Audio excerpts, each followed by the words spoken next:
Congolaises, Congolais, mes très chers compatriotes, en ce jour solennel du 30 juin, nous célébrons nos 65 ans d'indépendance. 65 ans d'un cheminement audacieux amorcé le 30 juin 1960, lorsque notre peuple, uni par une aspiration irrépressible, a revendiqué son droit inaliénable à la liberté et à l'autodétermination. Cette date n'est pas qu'un jalon historique. Elle est un appel vibrant à honorer la mémoire de nos héros, à raviver notre idéal commun et à réaffirmer notre engagement pour une République forte, unie et prospère. En ce jour de souvenir et d'espérance, j'honore la mémoire de nos pères fondateurs, Joseph Kasavubu, Patrice Emery Lumumba, et de tous ceux qui, souvent dans l'anonymat, ont offert leur vie en sacrifice pour rendre possible l'idéal d'un Congo libre et maître de son destin. Leur courage est le socle de notre souveraineté, leur vision, le flambeau de notre avenir. Mes très chers compatriotes, aujourd'hui, notre célébration revêt une portée exceptionnelle. Il y a quelques jours, à Washington, sous l'égide des États-Unis d'Amérique, la République démocratique du Congo et le Rwanda ont signé un accord de paix historique, un tournant décisif pour mettre fin à un conflit qui, depuis près de 3 décennies, a semé la désolation dans l'est de notre pays, causant des millions de morts et de déplacés, en particulier dans l'est de notre territoire.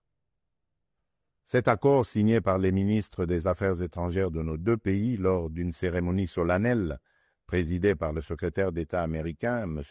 Marco Rubio, reprend les acquis de la résolution 2773 du Conseil de sécurité des Nations unies et ouvre la voie à une nouvelle ère de stabilité, de coopération et de prospérité pour notre nation, pour la région des Grands Lacs et pour l'Afrique tout entière.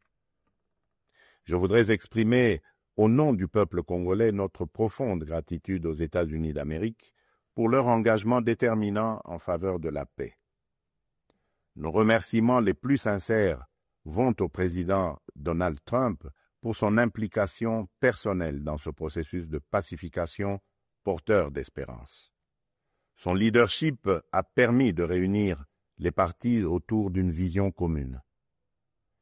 J'adresse également mes vifs remerciements à l'État du Qatar pour ses bons offices, et particulièrement au Cheikh Tamim Ben Hamad Al Thani, dont la médiation discrète et efficace a contribué à rapprocher les positions et d'ouvrir un dialogue sincère entre notre pays et le Rwanda.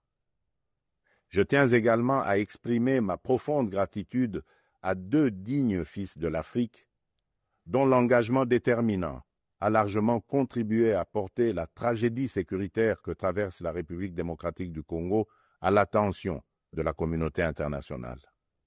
Grâce à leur implication active dans le processus de Luanda et de Nairobi, Son Excellence João Manuel Gonçalves Lourenço, président de la République d'Angola, et Son Excellence Uhuru Kenyatta, ancien président de la République du Kenya, ont su mobiliser les consciences et renforcer la visibilité de la cause congolaise sur la scène régionale et internationale. Cet accord n'est pas seulement un document.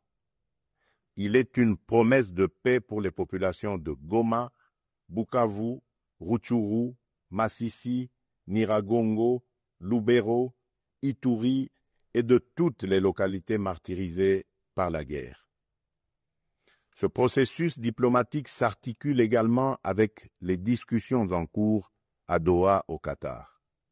Notre ambition reste sans équivoque rétablir pleinement l'autorité de l'État sur l'ensemble du territoire national et œuvrer à l'instauration d'une paix réelle, durable et partagée dans toute la sous-région. Les attentes de nos populations sont immenses, notamment celles de l'Est du pays qui ont trop longtemps souffert. Nous abordons donc cette ultime phase du processus avec détermination, dans le respect de notre souveraineté et des aspirations légitimes de notre peuple. Les prochaines étapes devront aboutir à la démobilisation, la réinsertion conditionnelle, et au cas par cas des ex-combattants à travers le PDDRCS et enfin à la reconstruction des régions jadis affectées par les conflits armés. Ces avancées diplomatiques s'inscrivent dans une dynamique plus large de reconquête et de l'affirmation de notre souveraineté, de redéploiement de notre influence et de reconstruction de la confiance internationale envers la République démocratique du Congo. Elles font écho à notre récente élection comme membre non permanent du Conseil de sécurité des Nations Unies pour la période 2026-2027, une première depuis 34 ans. Ce mandat n'est pas un honneur protocolaire, c'est une responsabilité politique et morale que nous porterons avec dignité en faveur de la paix, du multilatéralisme et des intérêts du continent africain. Mes très chers compatriotes, l'accord signé à Washington ouvre des perspectives inédites. Il augure une ère de paix durable, de coopération régionale et de prospérité partagée. Il nous engage à reconstruire nos communautés, à revitaliser nos économies et à restaurer la dignité de chaque Congolais. Mais cette paix, aussi précieuse soit-elle, reste fragile. Elle exige de nous tous, gouvernements, citoyens, partenaires internationaux, un engagement indéfectible pour sa consolidation. Nous continuerons à exiger que justice soit rendue aux victimes et que les responsables des atrocités répondent de leurs actes. Je salue le courage exemplaire de nos forces armées, des forces de police et de sécurité et de tous les résistants patriotes ouazalendo qui, au péril de leur vie, défendent notre patrie. Leur bravoure est le rempart de notre souveraineté. À vous, mes sœurs et mes frères de l'Est, je veux dire que votre résilience est une source d'inspiration pour la nation entière. Vos souffrances n'ont pas été vaines. Elles ont forgé notre détermination à réfuter toute solution précaire à cette crise et à nous engager à bâtir un avenir meilleur. Mes très chers compatriotes, l'indépendance que nous commémorons aujourd'hui n'est pas seulement une conquête du passé, elle est surtout un cap pour l'avenir. Elle est un projet vivant, un idéal à construire chaque jour. Cet idéal exige de nous que nous surmontions non seulement les menaces armées, mais aussi l'insécurité sociale, l'injustice, le tribalisme et la division.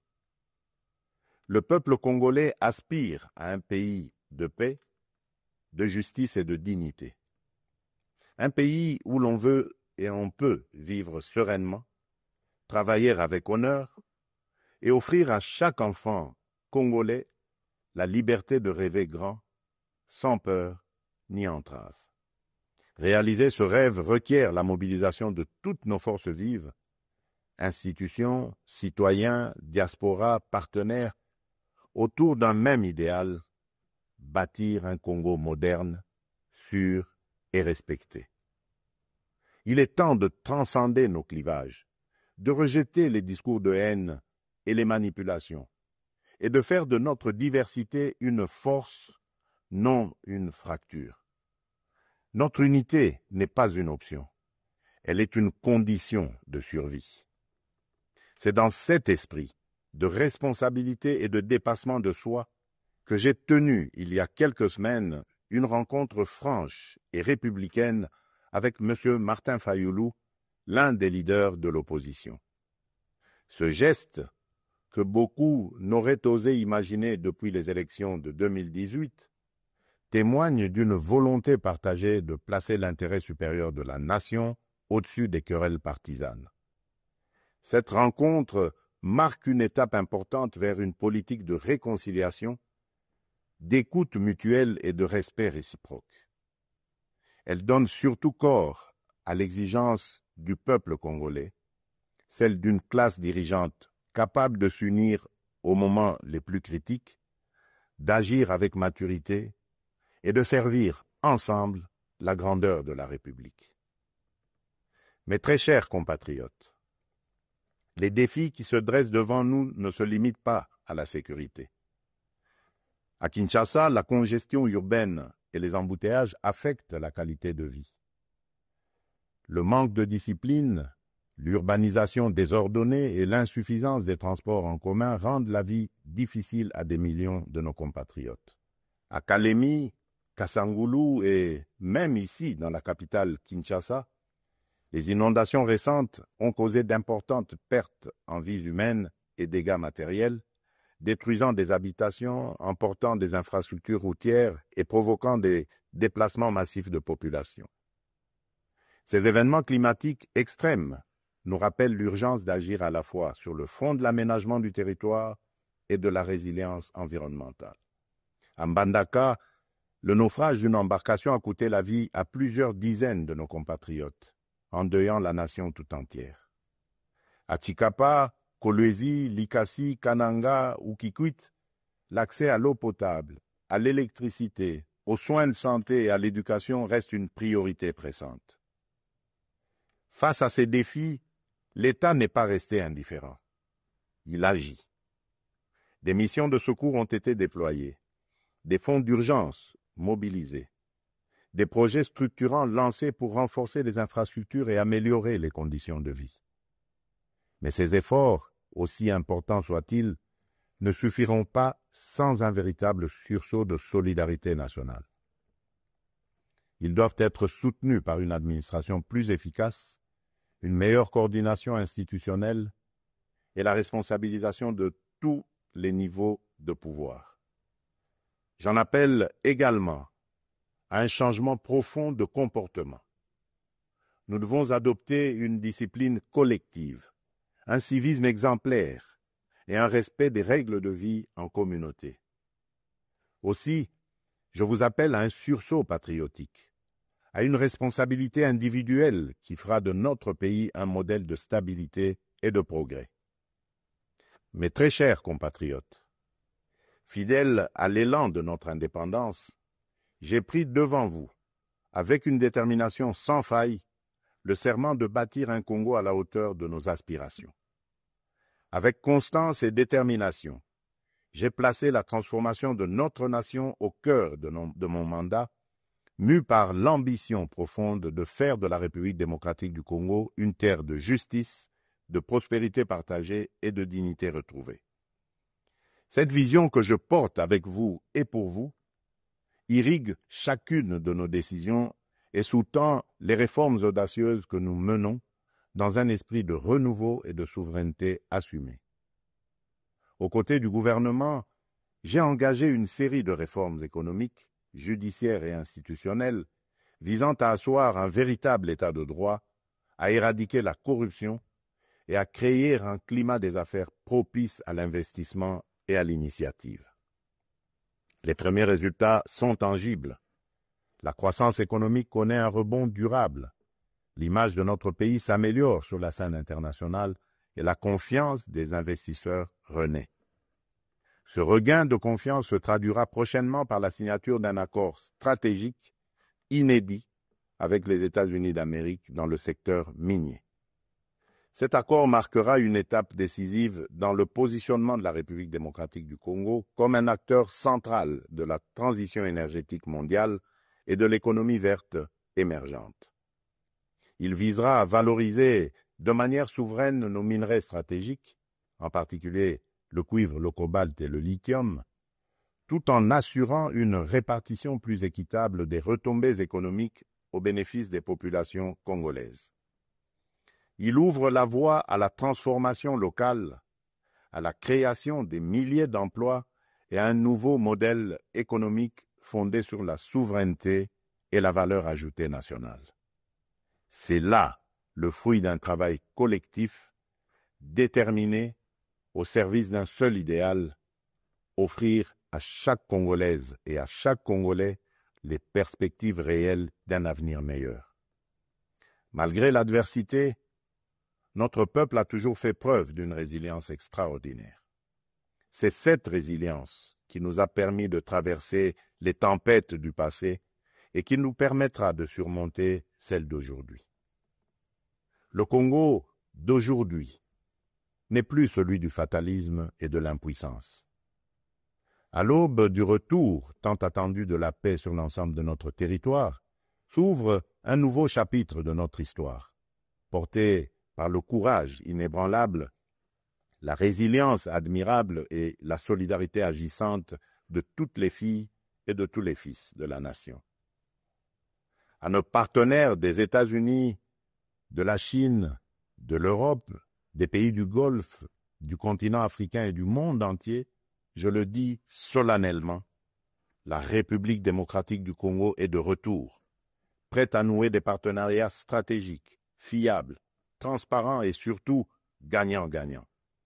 Nous avons les moyens de notre ambition, des ressources exceptionnelles, une position géostratégique centrale, un peuple talentueux et surtout un leadership résolument tourné vers l'avenir. Nous sommes prêts à jouer notre rôle, notre partition face aux grands défis de notre temps. La paix, la transition énergétique, le développement durable et l'intégration africaine. Je tiens toutefois à réaffirmer avec clarté les lignes rouges de mon action. Les ressources de la République démocratique du Congo ne seront jamais bradées ni livrées à des intérêts obscurs. Elles bénéficieront avant tout au peuple congolais.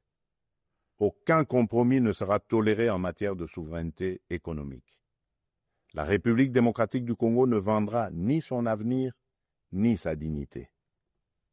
Mes très chers compatriotes, le monde change et la République démocratique du Congo a son mot à dire. Notre jeunesse déborde de talent, notre sol regorge de richesses, notre peuple rayonne de dignité. Ensemble, poursuivons notre projet commun, celui de bâtir un État fort, une économie diversifiée, une société juste et équitable. Ce 30 juin, faisons de notre indépendance un idéal vivant, incarné dans chaque famille, chaque quartier, chaque ville, chaque province. Nous ne visons pas seulement la fin de la guerre, nous voulons une paix véritable, qui sera le socle d'un vaste chantier de reconstruction d'une société plus inclusive, plus solidaire et plus prospère. Le gouvernement s'y attellera avec rigueur et transparence. Mais ce chantier ne réussira que si chaque Congolaise et chaque Congolais y prend part. Alors unissons nos cœurs et marchons ensemble, main dans la main, vers un Congo fort, uni et prospère. Bonne fête de l'indépendance à toutes et à tous.